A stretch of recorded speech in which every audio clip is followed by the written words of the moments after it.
Doctor नीलताई Khatgaonkar या दोन्ही उमेदवारांच्या प्रचाराच्या निमित्तानं आयोजित करण्यात आलेल्या सभेचे अध्यक्ष आदरणीय भास्करराव पाटील खतगावकर, येथे उपस्थित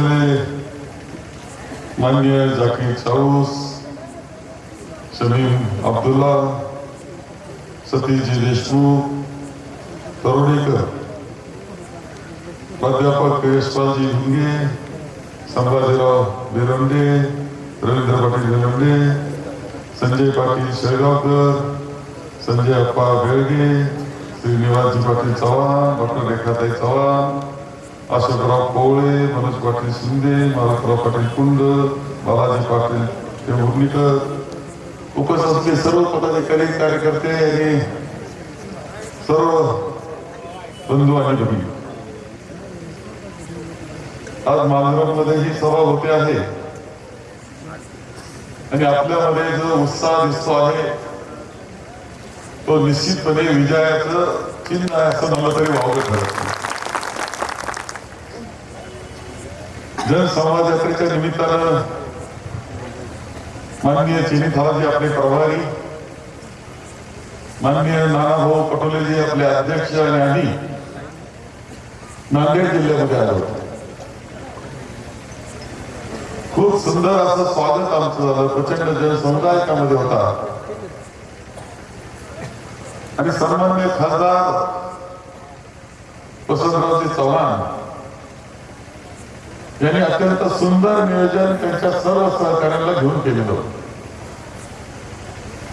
मला ती सभा खूप चांगली आठवते आणि त्या सभेमध्ये खासदार वसंतरावजी चव्हाण साहेबांनी अर्धा तासाचं भाषण केलेलं आहे. अर्धा तासाचं भाषण मी मुद्दाम रवींद्र बंडू पाटलाला आणि त्यांच्या सर्व सहकार्याला असं सांगेल की ते भाषण मुद्दाम ती कॉपी त्याचं रेकॉर्डिंग असेल आपल्याकडे, ते मुद्दा काढा. आणि त्यावेळेसच तिथे भाषण संपलं. म्हणलं आज खासदार साहेबांचं भाषण एकदम सुंदर भाषण झालं, काँग्रेसच्या विचार सांगण्याचं भाषण झालं. परंतु त्यावेळेस वाटलं नव्हतं की ते आपल्यातून निघून जाते. त्या कालखंडामध्ये त्यांनी एवढी मेहनत केली होती, एवढा सतत कामात ते राहिले, सुंदर असा कार्यक्रम झाला पाहिजे त्याकरता आग्रही राहिले. कोणत्या प्रकारची ट्रीटमेंट ज्या चालू होत्या त्यांच्याकडे तिने पूर्णपणे दुर्लक्ष केलं आणि दुर्दैवानं ते आपल्यातून निघून गेले. आमच्या सगळ्यांच्या खरं ते एकत्र म्हणून आम्ही काम केलं होतं. आमदार म्हणून अत्यंत जिव्हाळ्याचे संबंध आमचे कायम राहिले. आमच्या खासदार म्हणून ज्यावेळेस निवडणुकीला उभं राहायचं त्यावेळेस आम्हाला वाटायचं आम्ही म्हणायचं जमणार का, तेव्हा 100% जमणारे मी खासदार होणार आहे. राव गे म्हटलं काय बिघडत नाही. आणि तुम्ही 72 माणसं सगळे त्यांना प्रचंड मताधिक्यानं विजयी केले. त्यांचं जाणं सगळ्यांना खूप धक्का देऊन गेलं, अंतःकरणाला वेदना देऊन गेलं. ही वस्तुस्थिती आहे. त्यांना आपण इथे श्रद्धांजली वाहिली. परंतु हे करत असताना आता नांदेड जिल्ह्यामध्ये एका नव्या पर्वाची सुरुवात आपण करतोय असं म्हणलं तरी वावगं ठरणार. एक नवं पर्व, नवी दिशा. पुढच्या कालखंडामधल्या पुढच्या 50 वर्षाचा विचार करा. तुम्हाला नवं नेतृत्व निर्माण करण्याची एक संधी मिळाली, नवं नेतृत्व आपल्याला मिळतंय असं म्हणलं तरी वावगं ठरणार. काही माणसं असे असतात, कारण नीलताईचं भाषण मी पूर्वी ऐकलं होतं आणि लक्षात आलं होतं एका स्पार्क आहे त्यांच्यामध्ये. आणि माझ्या कौतुकानं माझ्या मुलीला म्हणायचं, अरे नीलताईला भेटतात का, पाच अशी मुलगी काम करते. अरे काही माणसं अशी सापडतात. आईला जेव्हा मला होतं कशा सापडल्या माहिती का, तो तर देवपूजेला चाललेली मुलगी त्यांनी पाहिली. म्हटले आपल्या मुला करता घेऊ टाकू, सून करून घेऊ. तिला नेलं, माहित नव्हतं एवढी मोठी वाढली, मोठी झाली. प्रतिभाताई पाटील अशाच सापडल्या यशवंतराव चव्हाणांना.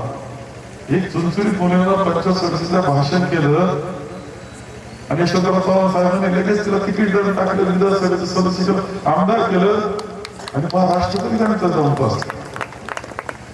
आमच्या तुमच्या दोघांकडूनही अशाच अपेक्षा आहे. बंधू पाटील मला माहित होतं बंधू पाटील म्हणायचे, मी रवींद्र पाटील म्हणायचे. तुमच्याकडून सुद्धा अशाच अपेक्षा आहेत. आजची ही तुमची सुरुवात, पुढचं तुमचा कालखंड तुमच्याकरता आयुष्याकरता एक नेतृत्व म्हणून असं झालं पाहिजे की तुम्ही खासदार होणारे, देशाच्या पातळीला जाणारे, देशाचा कारभार पाहणारे असं काम तिथं करा की आमच्या सगळ्यांना मनात करा. तुमच्या शिक्षण प्राध्यापक आहे तुम्ही, मला खात्री आहे तुमच्याकडून एक नवी दिशा संपूर्णपणे या जिल्ह्याला मिळते. आणि माहित नाही, कदाचित आपल्याला आगमन वाटणार अशा प्रकारचं काम दिल्लीमध्ये होईल, मुंबईमध्ये होईल आणि आपल्या सगळ्यांना कौतुक वाटलं की किशा असं चांगलं काम आपल्या हातून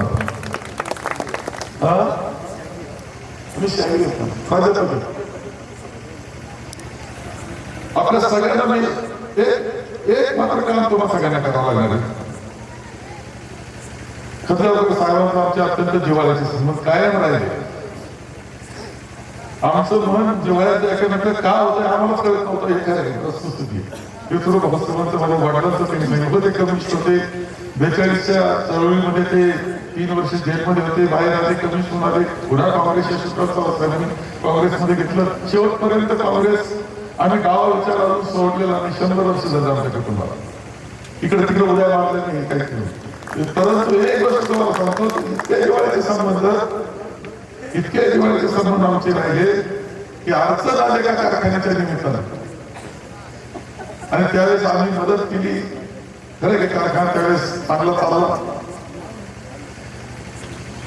ते नेतृत्व म्हणून सुद्धा त्यांचे अत्यंत चांगल्या प्रकारचे बोल, त्यांचे आशीर्वाद घ्यायचे तुम्हाला. साहेब तुम्हाला मार्गदर्शन करायचं यांना, आणि असं मार्गदर्शन हेच नाही तर नांदेड जिल्ह्यामध्ये एक टीम तयार झाली. सगळे उमेदवार तुमचे 7 उमेदवार दिले तुम्हाला, एवढे 6 उमेदवार तुमच्या जवळ आहेत. 7वे तिकडे परत पाटील जवळ पाटील माधवराव पाटील. तुम्ही नांदेड जिल्हा म्हणून तुम्ही सगळ्यांचं सामूहिक नेतृत्व काही काळाकरता करावं लागणार, सगळ्यांना बरोबर घ्यावं लागणार. तुमची खासदार म्हणून जबाबदारी 6 मतदारसंघ आहेच, पण नांदेड जिल्हा म्हणून सुद्धा आताच पाहायला सुरुवात करा की काही नाही. तुमचं माधवरावला विचारा काय अडचण आहे का माधवराव, मी योगा काय तिकडं आता विचारला. ते सिनियर आहे माहिती आपल्याला, त्यांचं मार्गदर्शन घ्यावं लागेल. या सगळ्यांना बरोबर घेऊन एक सामूहिक नेतृत्व पद्धतीनं आताच काम करायला सुरुवात करा. एक मोठी संधी आहे. मला असं वाटतं की तुमच्या सगळ्यांच्या निमित्तानं एक दिशा संपूर्णपणे नांदेड जिल्ह्याला मिळणार आहे आणि नवं नेतृत्व तयार होणार आहे. यांच्या नेतृत्वाखाली उज्ज्वल भविष्यकाळ तुमचा सुद्धा राहील याची ग्वाही तुम्हाला या निमित्तानं मी व्यक्त करतो. मागील वेळेस खूप मोठ्या मताधिक्याने विजय केलं तुम्ही वसंतरावजींना. आश्चर्यकारक होतं सगळं. मोठे गेले होते निघून, मोठे माणसं निघून गेले. ते काय होणार नांदेडचं असं वाटत होतं. त्या सर्वसामान्य जनता काँग्रेसच्या पाठीशी उभी राहिलेली आपण पाहिजे. मोठे गेल्यावर सुद्धा भक्कमपणे तुम्ही पाठीशी उभे राहिले. आणि आता पुन्हा एकदा आपल्याला बंडू पाटलांना आशीर्वाद असे द्यायचे आणि पुन्हा एकदा प्रचंड मताधिक्याने विजय करायचे.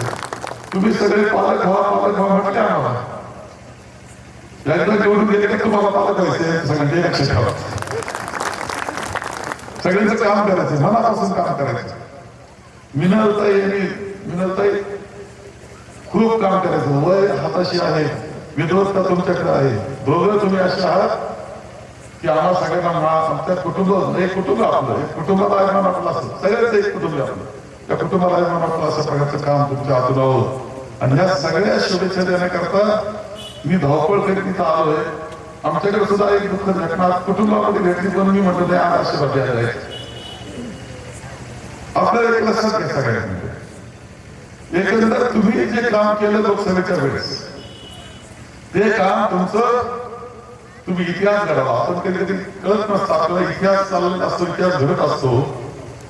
काय इतिहास घडवला तुम्ही असा इतिहास घडवला का ज्या भारतीय जनता पक्षाला आणि त्या पंतप्रधान मोदी यांना एक अहंकार झाला होता, आम्ही कसंही वागू तरी चालेल. अनेक स्वायत्त संस्थांचा उपयोग करून त्यांनी विरोधकाला जेरीला आणलेलं होतं. मुख्यमंत्री आपण पाहतो का अनेक मुख्यमंत्री त्यांचं राज्याची निवडणूक चालू, निवडणूक सुरू झाली का मुख्यमंत्री उचलायचा तुरुंगात टाकायचा. नंतर काही आरोप सिद्ध होत नव्हते. ईडी काय, सीबीआय काय, इन्कम टॅक्स काय, पोलीस काय, या सगळ्याचा वापर करून जेरीला आणलेल्या अशा प्रकारचं काम ते संपूर्ण देशात करत होते. माणसामध्ये भेद निर्माण करत होते, जाती जातीमध्ये भेद निर्माण करत होते, धर्मामध्ये भेद निर्माण करत होते आणि म्हणत होते की 400 पार होऊ द्या आमचं. आम्ही 400 पार झालो की राज्य घटनाच बदलून टाकू.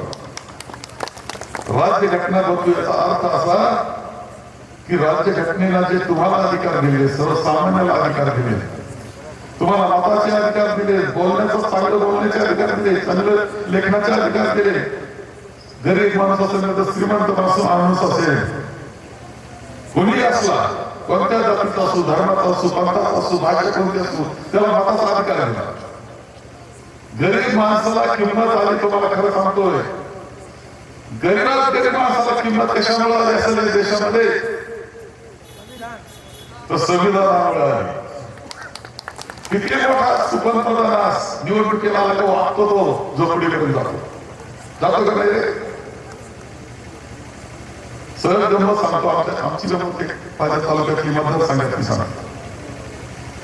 ते एक नाईक राजा म्हणजे भिल्ल समाजाला नाईक राजा म्हणतात, तुमच्या काय माहिती नाही. कारण शिवाजी महाराजांचे प्रामाणिक असे ते रक्षक असायचे, नाईक राजा. त्यांनी शिवाजी महाराजांनी त्यांना नाईक हा शब्द दिला, पदवी दिलेली. तर गरीब कुटुंब, त्या गरीब कुटुंबातून एक लग्नपत्रिका मला आली. मी म्हटलं चला आता लग्नाचे दिवस आता चला तिथे गेलो. मी लग्नाला गेलो का शाळेमध्ये लग्न होतं, त्या लग्न लागून गेलो होतं. नवरदेवाला उभी होती, जेवणाच्या पंक्ती असल्या होत्या. नाईक राजाचं लग्न पण मोठं लग्न, चांगलं जमत होतं, गर्दी चांगली होती. मी उतरलो, खाली चालायला लागलो तर आमचा कारखान्याचा डायरेक्टर आणि तिथल्या सोसायटीचा चेअरमन दोघांनी बुंदीची जोडी धरली, बुंदी वाढत चालली होती. मी म्हटलं अरे काय तुम्ही काय बुंदी वाढताय, नाईक राजाच्या लग्नात बुंदी वाढायला लागले, काय करता म्हणे आयुष्य म्हटलं समजलं का तुम्हाला. अरे गरीबाला किंमत काय आली, गरीबाला याच्याकरता किंमत आली की मतदान आहे ना म्हणून किंमत आली. नाईक राजाच्या लग्नामध्ये सुद्धा हिंदू समाज आदिवासीच्या लग्नात आमचा डायरेक्टर बुंदी वाढायला लागला. एवढं मोठी किंमत दिली काय सर. अरे गरीबाला दूर करून होते, गरीबाला जवळ करायला लागले, ते राज्य घटनेमुळे करायला लागले. आणि आम्हाला जी किंमत आली ना, आमच्या तो किंमत वादा करून राज्य घटनेवर किंमत नसते आली बघा.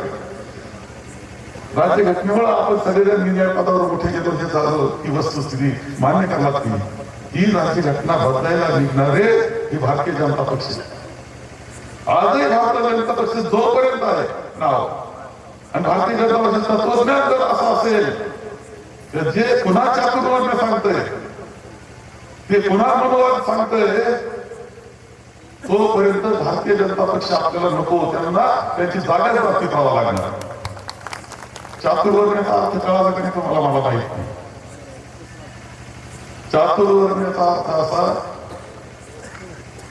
की सगळ्यांनी न्याय पाहिल्या, प्रत्येकाची जाती वेगळ्या, पण जातीला करीत असताना छत्रपती शिवाजी महाराजांना सुद्धा राज्याभिषेक नाकारला गेला. तुम्ही क्षत्रियाने तुम्हाला राज्याभिषेक करता येणार नाही. परवाची गोष्ट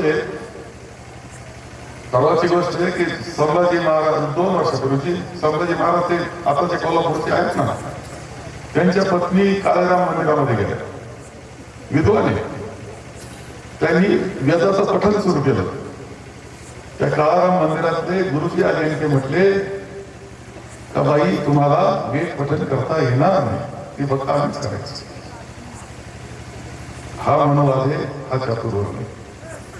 हा आपल्याला बहुजन समाजाला आपल्या कोणाला मान्य होणारा नाही आणि पुन्हा तो आणण्याचा प्रयत्न हा भारतीय जनता पक्षाचा आहे. सगळ्यांनी लक्षात ठेवलं आहे तुम्ही त्याला पुन्हा आणायचं सगळं. आणि म्हणून आपला विचार हा संत ज्ञानेश्वरांचा विचार आहे, संत तुकारामांचा विचार आहे. संतांचे विचार मग आता संत गोरोबा तुंबारे, संत सावताराणी आहे, संत नरहरी सोनारे, संत जनाबाई आहे. पाच संत कसे निराळ्या समाजामध्ये संत झाले आणि त्या संतांनी जो विचार सांगितला तो विचार समतेचा विचार तो राज्यघटनेत आलेला आहे. आणि प्रिअंबल मध्ये तर ते पसायदान आपलं आहे ना संत ज्ञानेश्वरांचं, ते पसायदान संत ज्ञानेश्वरांनी मागितलं आणि ते राज्यघटनेच्या रूपानं मिळालं असं म्हणतं. ते वावं ठरवू नये इतकी ताकद या सगळ्या याच्यामध्ये या चळवळीमध्ये आहे. या चळवळीमध्ये हे लक्षात ठेवा. आणि म्हणून आपण जायचं ते विचारांना पुढे जायचं. विचाराची लढाई आपल्याला करायची, संघर्ष मोठा राहील पण तो संघर्ष आपल्याला करायचा आहे.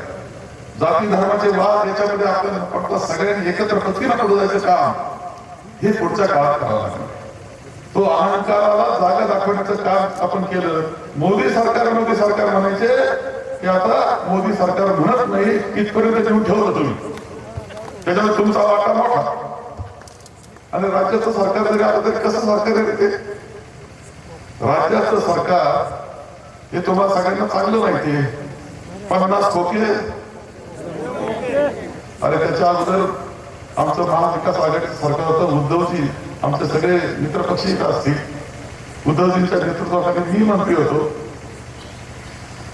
कोरोनाचं संकट आलं, माणसाला बाहेर पडता येईना, आर्थिक रिसोर्सेस बंद झाले, शेतकऱ्याचं 2 लाखापर्यंत कर्ज सहज माफ केलं हे लक्षात ठेवा. सहज माफ केलं. कोरोनामध्ये स्वतः उद्धवजी एखाद्या कुटुंब प्रमुखाप्रमाणे निवेदन करायचे, दिवसभर बैठका चालायच्या, सगळ्या राज्यांची आढावे आमचे चालायचे. कलेक्टर महत्वाचा आहे म्हणून मी महसूल मंत्री म्हणून बसायचो. आढावे चालायचे, काळजी आम्ही घेत होतो. सगळ्यात चांगलं कोरोनाचं संकट कोणी हाताळलं असेल तर ते महाविकास आघाडीनं उद्धवजींच्या नेतृत्वाखाली हाताळलं, आम्ही हाताळलं. अभिमान वाटतो आम्हाला. तर ते सरकार पाडण्याचं दृष्ट काम शक्यत असं आणि ते कसं खोक्यानी 50 खोके एकदम ओके काय ते खोकं म्हणजे काय म्हणजे 50 एकाला असे 50 जणांना कुठून आले. हे भ्रष्टाचाराच्या आधारावर उभा असलेलं सरकार हे लक्षात ठेवा तुम्ही. सुरत काय, गुवाहाटी काय डोंगर काय ताडी काय सरकार बनलं. त्यानंतर आणखी एक गोष्ट आपण पाहतो, की आता यांनी स्वतः पंतप्रधानांनी घोटाळा आरोप केला की राष्ट्रवादीच्या एका पुढाऱ्यांनी मोठा आर्थिक घोटाळा केला 70,000 कोटीचा. आम्ही भेट पाहू त्यांचा. दुसऱ्या दिवशी पुढारी तिकडं त्याच्या हातातच तिथे त्याच्या ना खाऊंगा ना खाणे तुमका म्हणणारे पंतप्रधान आणि भारतीय जनता पक्ष यांची आता पळटण जर पाहिली तर भ्रष्टाचारानं माखलेले उभे असलेले आपल्याला दिसत आहेत. त्यांच्या चौकशा झाले ते तिथं जाऊन बसलेले. आता त्यांच्या चौकशा थांबल्या, काहींच्या फायद्यात सापडा नको. हे दोन्ही गोष्टी आपण पाहिल्या. तर सगळ्यात महत्वाचं पक्षांतर म्हणजे जो कायदा होता तो पूर्णपणे मोडून टाकण्याचं काम त्यांच्या कामात. हे सरकार चाललंय कशी परिस्थिती आहे मी आपल्या सगळ्यांना विचार. सोयाबीन एक महत्वाचं पीक आपल्या सगळ्यांचं झालंय. आघाडीच्या काळामध्ये 7-8 हजारापर्यंत त्याचा दर गेला होता. आता जून जुलैमध्ये सुद्धा 7.5 पर्यंत दर गेला होता. नेमकं काय घडलं आता तो 3.5 हजारावर झालं कळतं का तुम्हाला? समजून घेतलंय तुम्ही काय घडलंय? काही नाही, साधी गोष्ट. एक गोष्ट घडली की त्यांनी जे खाण्याचं तेल असतं ते तेल परदेशातून आयात केलं असतं, ते मोठ्या प्रमाणावर आयात केलं. इथल्या सोयाबीनची गरज राहिली नाही, सोयाबीनचे बाजार पडले. आयात करण्यामध्ये सुद्धा घोटाळा. एवढं तुम्हाला तेल आयात केलं त्यामुळे सोयाबीनचे बाजार पडले. पण दुसरा एक घोटाळा याच्यात दिसतो तुम्हाला जाणीवपूर्वक सांगतो. मग सोयाबीनचे बाजार कमी झाले तरी तेलाचे बाजार का वाढले दिवाळीच्या काळात? हा पुन्हा आणखी एक घोटाळा. पुन्हा नोकरीखोरी आहे. आणि ठराविक मुठभर लोकांकडे भारतीय जनता पक्ष काम करत असतं, त्यांचे खिसे बघत असतं आणि त्या आर्थिक याच्यावर राजकारण, पैशाचं राजकारण करीत असतं. ही वस्तुस्थिती लक्षात घ्या. मारायचा शेतकरी, शेतकऱ्याला मारायचं आणि सगळ्याचे खिसे भरायचे, मोठ्याचे खिसे भरायचे. ग्राहकांना सवलत देण्याबद्दल आमचं काहीच म्हणणं नाही, दिली पाहिजे, परंतु त्याचं शेतकऱ्याला मारून देऊ नये असं आमचं म्हणणं आहे. बेरोजगाराची काय परिस्थिती आहे? 2 कोटी रोजगार देऊ म्हटले, कुठं रोजगार आहे? 2 कोटी रोजगार. मुलं किती मोकळे आहेत, काय गावगावची परिस्थिती काय आहे? तरुण पोर आहेत.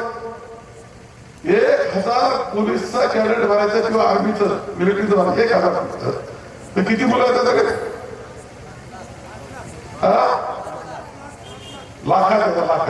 लाखात सोडून घेऊ आपण 50,000 म्हणून. अरे 1000 भरलं, एकूण देशाकरता मरायला तयार असतात ते पुन्हा पाठीमागे जातात, घरी जातात. काय करायचं त्यांनी? बेरोजगारीचा प्रश्न एवढा तीव्र झालेला आहे. 2.5 लाख जागा मोकळ्या आहेत सरकारमध्ये, भरायला तयार नाही. भरायचं ठरलं तर पेपर फुटला, भ्रष्टाचार झाला, हे सतत पाहायला मिळतं. या सगळ्या गोष्टी आपण लक्षात घ्या. आपल्या सगळ्यांना हे सरकार घालवायचंय, महाविकास आघाडीचं सरकार आणायचंय आणि त्याकरता काम करायचंय. आपल्याला आपले उमेदवार तर निवडून द्यायचेच आहे, पण पुन्हा एकदा ऐतिहासिक काम करायचंय. हे भ्रष्ट सरकार महायुतीचं हे हातपाय करण्याचं काम सुद्धा तुम्हाला करायचं, लक्षात घ्या. फार महत्वाचं काम आपण करणार आहे आणि म्हणून नांदेड जिल्ह्यामध्ये खूप मोठी जबाबदारी घेऊन तुम्ही काम करताय.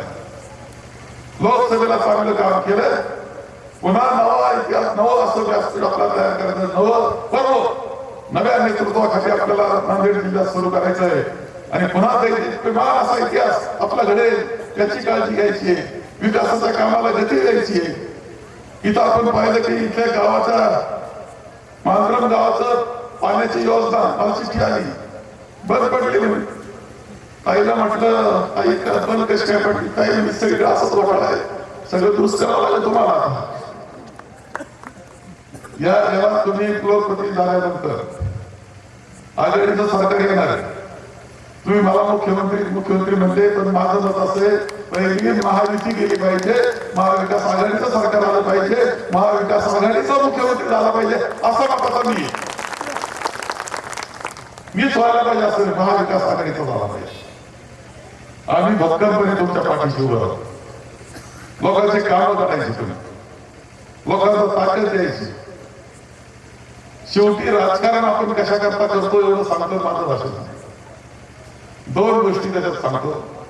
ते माझे वडील म्हणजे ज्यांचा उल्लेख साहेबांनी केला ते त्यांचं, ते म्हणायचे राजकारण कशा करता करतो आपण. मोठे रोड बांधले, मोठ्या इमारती बांधल्या आणि खूप काम केलं असं नाही म्हणत. गरीबात गरीब कुटुंब असं, गरीबात गरीब असं त्याच्या जीवनामध्ये तुम्ही काय आनंद निर्माण केला, त्यांची मुलं कुठं शिकताय, 2 वेळचं चांगलं त्याला मिळतं का, हे जर करू शकलो गरीबात गरीबाचं तर खरं राजकारण तुम्ही केला असं. आणि दुसरं ते सांगतो म्हणून सांगून टाकतो तुम्हाला दोघांना. ते म्हणायचे राजकारणाचा अर्थ लोक कसे वाचन चाललंय, चला मताच्या वेळेस फक्त टिकवा असं नसतं. ते सांगितलं कडक स्वभाव असं नसतं. ते कसं वाटत तुम्ही फक्त मताच्या वेळेस टिकवा, कुठं जाणकार आपण मताच्या वेळेस करू नका असं नवा काळ आहे. ते असं म्हणायचे एखादं पीक आपण घ्यायला लागलो, कांद्याचं पीक घ्यायला लागलो तर शेतात वाफे करतो आपण.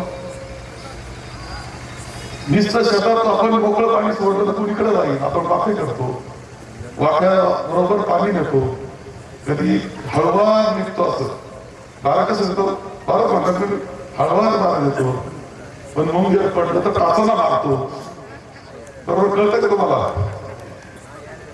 वेगळं म्हणतात मुंगे पडलं, पाण्याला बिल पडलं म्हणजे कधी कधी हळवा पाणी वाफ्या द्यायचं असतं, बारा द्यायचं असतं, गरज लागली तर टाचाला मारायचं असतं. तसं राजकारण करायचं असतं. कधी कधी कटुता घ्यावा लागेल, परंतु जनतेच्या हिताकरता वेळ प्रसंगी कटुता घ्यायची काय बिघडत नाही. तर चांगलं आपलं पीक आलं पाहिजे, जनतेच्या जीवनात आनंद निर्माण झाला पाहिजे, हे काम आपल्या सगळ्यांना करायचं आहे. तुमच्या सहकार्याने हे आमचे लोकप्रतिनिधी निश्चितपणे चांगलं काम करतील याची खात्री मी देतोय. आपण सगळ्यांनी 20 तारखेला मतदान करायचं. लोकसभेकरता मतदान करायचंय रवींद्र भाईंना, विधानसभेकरता मतदान करायचंय विनोदताईला. आमची ही भाऊ बहिणींची जोडी तुमच्या कामाकरता सदैव तुमच्या पाठीशी राहील, पुढे उभी राहील, याची ग्वाही मी तुम्हाला देतोय. प्रचंड मताधिक्याने विजय करा. 20 तारखेवर जितका प्रचार करता येतो करा. लोकांमध्ये जा, नातेवाईकांना सांगा, पाहुण्या सांगा, मित्रांना सांगा की काही नाही, आम्हाला विजय करायची, काँग्रेस विजय करायचं, हा एक विचार घेऊन काम करा. एवढंच आवाहन करतो मी माझ्या